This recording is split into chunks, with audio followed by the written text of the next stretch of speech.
Slavery is considered to be one of the most inhumane activities ever practiced on human beings. The black race, to be exact. This was in the period when black people were seen as inferior and unclean kind. This would lead to endless torture and mistreatment of black men and women at the hand of foreigners. However, in this story, there was a happy ending for one woman who was enslaved on the Dickson plantation in Hancock County, Georgia. So, what do we mean by a happy ending?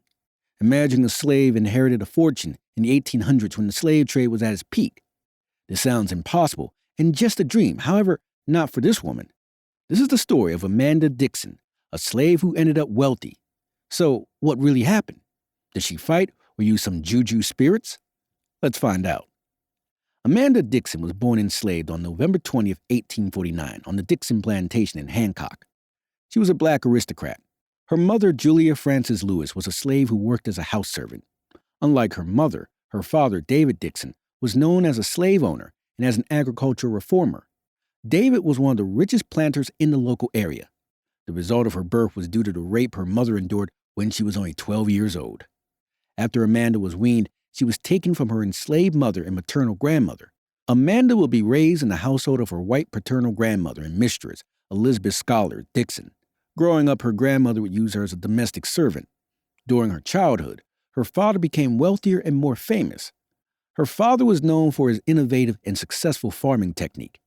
David Dickson was living evidence that farmers could profit from slave labor without having to resort to violence to keep them in submission. By 1861, he was known as the Prince of Georgia Farmers. Amanda was showered with love. Evidence suggests that David Dickson took charge of Amanda's education. Furthermore, in her grandmother's household, she learned to read, write, and play the piano. This shows she was treated special, unlike her other enslaved relatives. Amanda learned the rules of social etiquette appropriate for the social standing of her father's side of the family. She learned to dress elegantly and how to present herself as a lady. Amanda also stole a few skills from her father in terms of learning how to conduct transactions responsibly and how to maintain and protect her finances after marriage. Sadly, in 1864, Amanda's grandmother died. Amanda and her grandmother were very close, with Amanda spending much time in her grandmother's room. Amanda was legally held as Elizabeth's slave until her death.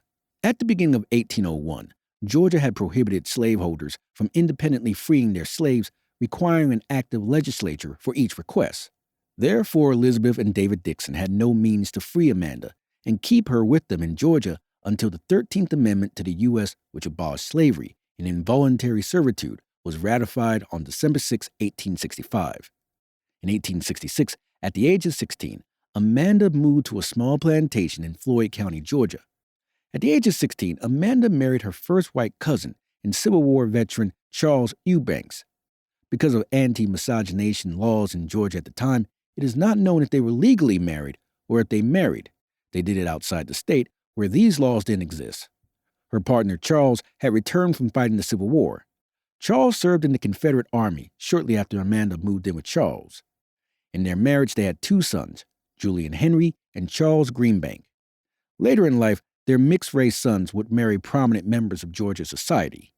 After 4 years of being married, Amanda left her husband and returned to her father's plantation in 1870 to reclaim her birth name.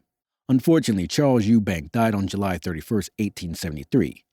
Clara Harris Dickson, the wife of David Dickson, died the day after Charles Eubank's death. At the age of 27, Amanda chose to leave her father's plantation in Hancock County in Georgia to attend the Normal School of Atlanta University. A tragedy happened, and sadly, on February 18, 1885, David Dickson, Amanda's father, died. The death of her dad was a pivotal turning point in Amanda's life. When David Dickson died, Amanda Dickson inherited the majority of his vast estate, worth over $300,000, plus 17,000 acres of land. Imagine all this wealth handed to a person who was considered a slave. However, this decision didn't satisfy others. The handing of the property to Amanda shook the white relatives of David Dickson. This led to more trouble and disputes as the relatives took the matter to the court. The relatives argued that David Dickson wasn't in sound mind when he wrote his will. They further said that Amanda wasn't his child. A total of 79 relatives filed a lawsuit. On July 6, 1885, Judge R.H. Lewis ruled in favor of the will. This, though, wasn't the end. In November of 1885, The trial in the Superior Court of Hancock County began. The result was the same as the court sided with Amanda Dickson. The white relatives were angered and bitter about the judgment. This led them to file their appeal with the Supreme Court of Georgia. On October 11, 1886, Chief Justice James Jackson and Justice Samuel Hall and Mark Blandford heard the case following the appeal. James Jackson expressed his conviction against upholding the will. "I would rather die in my place than uphold the will." Unfortunately, he died of pneumonia a few days later. James Jackson would be replaced by Judge Logan Bleakley. Judge Logan Bleakley refused to hear the case again. The Associate Judge Samuel Hall and Mark Blandford remained to deliver the ruling as to whether the white relatives would receive a new trial. However, in 1887, the Associate Judges ruled in favor of Amanda and her two sons. This settled the dispute of David Dickson's will once and for all. The Supreme Court, citing the 14th Amendment of the U.S. Constitution, affirmed that lower court decision saying that the rights and privileges of a black woman and her children would be the same rights and privileges of a white concubine. So the law governed the rights and privileges of women from both races, and this law made sure that Amanda kept her wealth. Thanks to this, she became one of the wealthiest African American women in the 19th century.